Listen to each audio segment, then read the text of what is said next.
kembali di sharing firman. Hari ini, tema kita adalah berbohong demi kebaikan. Boleh atau tidak? Saudara, banyak orang yang tidak mengerti dampak yang begitu besar yang ditimbulkan oleh sebuah kebohongan. Ada orang yang tidak tahu bahwa berbohong itu salah. So, mereka melakukan kebohongan, katanya nih, demi kebaikan. Terus kemudian ada juga orang yang sudah tahu bahwa berbohong itu salah, tetapi dia tetap lakukan demi satu keuntungan atau kepentingan tersendiri. So, apakah berbohong demi kebaikan boleh atau tidak? Oke, saya akan jawab. Ikutin terus sharing firman Tuhan hari ini. Saudara, iblis seringkali menjebak kita begitu gampang berkata bohong.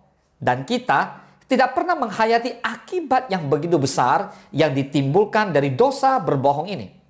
Sayangnya lagi, banyak orang percaya pun terjebak dalam berkata bohong. Bahkan beberapa orang Kristen pernah berkata bahwa berbohong itu dosa putih. Loh. Ada dosa putih, dosa hitam. Maksudnya, oke, kita lihat sama-sama ayat firman Tuhan berikut ini. Mazmur 5 ayat ke-7 dan ke-8. Demikian firman Tuhan. Engkau membinasakan orang-orang yang berkata bohong. Tuhan jijik melihat penumpah darah dan penipu. Tetapi aku berkat kasih setiamu yang besar, aku akan masuk ke dalam rumahmu, sujud menyembah ke arah bait-Mu yang kudus dengan takut akan Engkau. Boleh katakan amin? Jadi, sangat jelas dari ayat ini, kita menangkap satu pesan bahwa bohong bukan perkara kecil. Lihat akibat daripada berkata bohong. Binasa. Alkitab jelas mencatat, Tuhan itu membinasakan orang-orang yang berkata bohong. Bahkan dikatakan Tuhan jijik. Apa sih maksud dengan jijik? Jijik itu mau muntah, gak suka, sangat gak senang dengan orang yang berbohong, dengan penipu, dengan orang yang penumpah darah. Seperti itu. So, hari ini kita akan belajar sebenarnya orang Kristen itu boleh berbohong apa tidak? Saudara, kita lihat sama-sama. Sudah kita belajar satu hal hari ini, bahwa berbohong akibatnya adalah binasa. Artinya, kita sebagai orang Kristen camkan baik-baik, berbohong itu jelas tidak boleh. Memang ada yang mengatakan bahwa berbohong demi kebaikan ya boleh-boleh saja. Ada yang mengatakan bahwa berbohong demi mendapatkan kemenangan dalam peperangan, itu dibolehkan. Ada juga yang mengatakan bahwa berbohong demi menyenangkan pasangan juga diperbolehkan. Saudara, di bagian ini Alkitab mengatakan bahwa kebohongan seperti itu pun jelas tidak diperbolehkan. Ingat, akibat berkata bohong adalah binasa tadi. Jadi saudara, Tuhan Yesus sudah menembus kita dan membawa kita dari kegelapan kepada terangnya yang ajaib itu. Sehingga hati dan pikiran kita dicerahkan. Sehingga membuat kita semua harusnya hidup takut akan Tuhan. Dalam aspek apapun, kita tidak boleh berbohong. Katakan amin. Banyak anak menjadi pembohong karena meniru dari orang tuanya. Lihat orang tua waktu kecil memberi makan kepada anaknya. Dibilangnya apa? Lihat ada cecak. Padahal nggak ada cecak. Bilangnya, oh ada sesuatu lewat. Padahal nggak ada. Kasih makan. Sudah kasih makan aja. Nggak usah bohong-bohong dengan anak kita. Lama-lama anak kita ngerti bahwa, oh ternyata orang tuaku suka bohongnya. Nah, dari kecil mereka sudah meniru orang tuanya yang suka bohong itu. Teladan orang tua sangat diperhatikan oleh anak. Sehingga semua keburukan orang tua bisa merusak anak. Dengan berbohong, mungkin orang tua merasa sudah menghindari masalah. Namun sebenarnya ini menciptakan masalah baru di depan yang berupa apa? Budaya bohong. Dan terus-menerus bohong. Wow. Di sini anak kita belajar untuk tidak takut kepada Tuhan. Padahal Tuhan tahu segala sesuatu. Allah menghakimi kita berdasarkan seluruh kata yang pernah kita ucapkan. Yang ngerti boleh katakan amin. Saudara, kita juga rindu toh anak kita hidup takut akan Tuhan. Amin. Jadi saudara, zaman sekarang untuk berkata bohong sudah menjadi sesuatu yang lumrah katanya. Apalagi dalam dunia dagang. Banyak orang yang jelas-jelas berkata bohong. Dan mereka anggap itu sudah umum dan biasa. Barang belum kirim, dia bilang barang sudah on the way. Barang nggak ada, dia bilang ada. Bapak Ibu, jelas barang kalau nggak ada, bilang aja nggak ada. Kenapa gitu? Kenapa harus berbohong bahwa barang itu ada? Bisa jadi Tuhan memang tidak izinkan Bapak Ibu untuk menjual barang itu. Bisa jadi ada masalah di belakang nanti kalau Anda tetap menjual barang itu atau produk itu. Jadi lebih baik kita hidup jujur. mengatakan yang benar di hadapan Tuhan dan di hadapan manusia. Katakan amin. Mazmur 34:14, demikian firman Tuhan. Jagalah lidahmu terhadap yang jahat dan bibirmu terhadap ucapan-ucapan yang menipu. Hati-hati dengan lidahmu. Kita harus jaga sama-sama agar jangan sampai keluarkan kata-kata yang menipu alias bohong. Berbohong seperti orang meniup balon. Jadi balon itu Anda niup. Setiap kali Anda berbohong, Anda tiup sedikit. Setiap kali Anda berbohong, Anda tiup sedikit.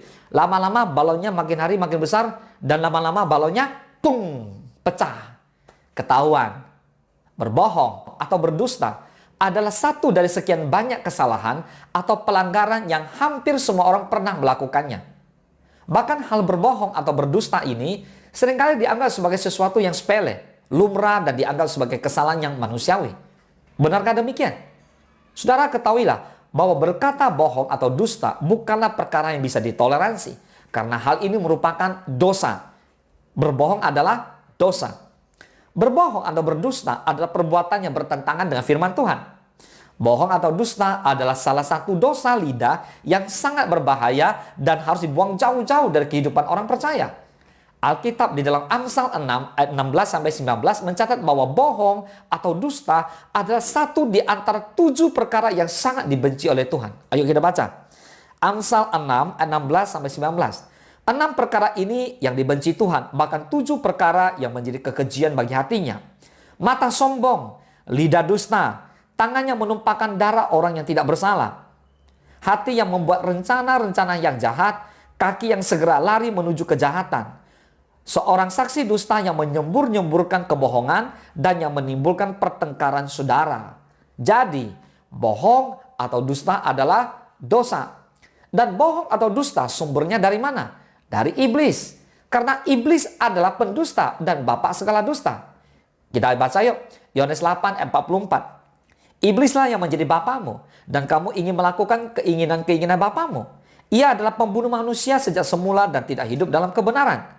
Sebab di dalam dia tidak ada kebenaran. Apabila ia berkata dusta, ia berkata atas kehendaknya sendiri. Sebab ia adalah pendusta dan bapa segala dusta. Wow. Jadi saudara, kita harus hidup benar. Yang mau katakan amin. Kita tidak boleh bohong. Katakan amin. Maka jika ada orang yang suka sekali berbohong atau berdusta, siapa bapaknya? Jawab sendiri. Bila kita tidak mau disebut sebagai anak-anak iblis, maka kita harus berhenti berkata bohong. Katakan amin.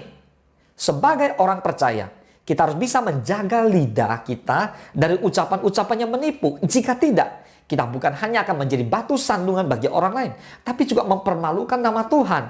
Padahal hidup kita harus yang memuliakan nama Tuhan. Amin. Terlebih-lebih jika kebiasaan berbohong itu dilakukan oleh mereka yang sudah terlibat dalam pelayanan. Apa kata dunia? Berhati-hatilah. Bohong atau dusta adalah dosa yang mengikat. Sekali orang berani berbohong, ia akan cenderung untuk terus berbohong. Dan akhirnya dia hidup dalam satu kebiasaan berbohong. 1 Petrus 3 ayat 10. Firman Tuhan berkata, siapa yang mau mencintai hidup dan mau melihat hari-hari baik, ia harus menjaga lidahnya terhadap yang jahat dan bibirnya terhadap ucapan-ucapan yang menipu. Boleh katakan amin. Apa yang dituliskan oleh Rasul Petrus merupakan pengalaman hidupnya. Petrus bermaksud ingin berkata demikian. Jika engkau mau mencintai hidup dan mau melihat hari-hari baik, maka engkau harus mengendalikan lidah dan bibirmu dengan berkata-kata baik dan benar. Amin. Karena apapun yang Anda perkatakan dan ketika Anda berkata-kata dengan benar, banyak orang akan mempercayai apa yang kamu katakan dan mereka bahkan akan melakukan. Terlepas dari pengalaman-pengalaman yang membawa pada penderitaan, ancaman, penganiayaan, Petrus tetap dituntut berbicara jujur. Amin. Melalui pengalamannya Petrus yang tidak mengenakan ini, Petrus melihat dan belajar apa yang dilakukan oleh Tuhan Yesus. Apa yang dikatakan dan yang dilakukan oleh Tuhan Yesus didasari kejujuran dan keberanian sekalipun kayu salib menghadangnya. Melalui kayu salib itulah Petrus dicelikkan kembali tentang siapa Tuhan Yesus sebenarnya. Pemahaman mengenai mencintai hidup bukan hanya sebatas ingin merasa nyaman di dunia ini atau bisa menikmati berkat Tuhan semata-mata. Mencintai hidup itu sampai pada pemahaman tentang jaminan hidup kekal. Katakan amin. Orang yang berpikir jauh sampai pada pemikiran tentang hidup kekal, itulah orang yang mencintai hidup. Dan saya percaya itu adalah saudara dan saya. Mengapa? Karena bila orang hanya memikirkan hidup yang sekarang di dunia ini, maka akhir hidupnya menuju pada kebinasaan. Apakah yang demikian itu dapat dikatakan orang yang mencintai hidup? Tidak, bukan? Saudara, orang yang mencintai hidup akan berpikir bagaimana cara hidup yang baik sekarang ini bersama Kristus sampai mendapatkan jaminan dalam anugerah keselamatannya. Katakan amin. Terakhir, Matius 5 ayat ke-37. Firman Allah berkata demikian, jika ya, hendaklah kamu katakan ya. Jika tidak, hendaklah kamu katakan tidak. Apa yang lebih daripada itu berasal dari si jahat. Jadi saudara, berbohong demi kebaikan boleh apa tidak? Jawabannya jelas adalah anak Tuhan tidak boleh berbohong. Katakan amin. Tidak ada bohong benar, bohong salah. Namanya berbohong tetap bersalah. Namanya berbohong adalah dosa. Ya katakan ya, tidak katakan tidak. Selamat menjadi anak Tuhan yang benar, menjadi anak Tuhan yang punya integritas. Apa yang Anda pikirkan, apa yang Anda katakan, dan apa yang Anda lakukan adalah sama. Tuhan Yesus memberkati. Engkau sediakan hidangan di hadapan lawanku. Engkau mengurapi kepalaku dengan minyak baru kebajikan.